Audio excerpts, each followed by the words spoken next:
Kwa majina naitwa Juma Elias, ni mkurugenzi wa Tekto Community Company. Tumeshirikiana na watu wa Serengeti Safari Marathon kuratibu zoezi la upandaji miti kuelekea siku ya Serengeti Marathon tarehe 29 mwezi wa 11 2025. Shule ambazo tumezigawia miti kwa wilaya ya Bunda ni shule 5.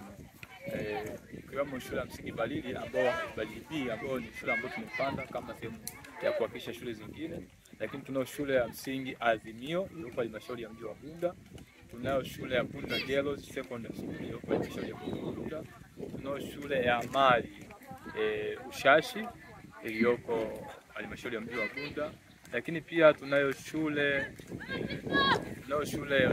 ya Kumzugu ambayo pia ni sehemu ambayo itagawiwa miti kwenye miti 2500 iliyoletwa na watu wa Serengeti Marathon kwa kushirikiana na watu wa TFS na serikali pia kwa kupitia halmashauri ya mji wa Bunda. Kwa hiyo tunawashukuru sana Serengeti Marathon kwa zoezi hili la kuratibu na kuendeleza uhifadhi muhimu katika shughuli zetu za usafi. Nashukuru sana. Sawa, ninyi kama kampuni ya utalii pengine mna wito gani sasa kwa wadau wengine katika kuhakikisha wanaendeleza utunzaji wa mazingira? Wito ambao tunautoa ni kuwaambia washiriki katika shughuli za utalii na uhifadhi, kwani ni fursa ambazo zinatengeneza ajira kwa jamii, lakini pia ni fursa ambazo zinalinda uhalisia wa viumbe na mazingira na afya zetu kwa ujumla. Mfano, tunapofanya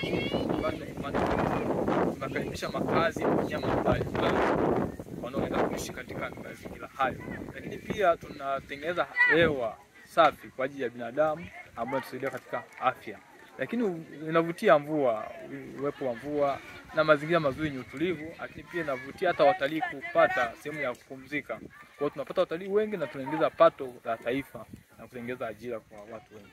Sawa.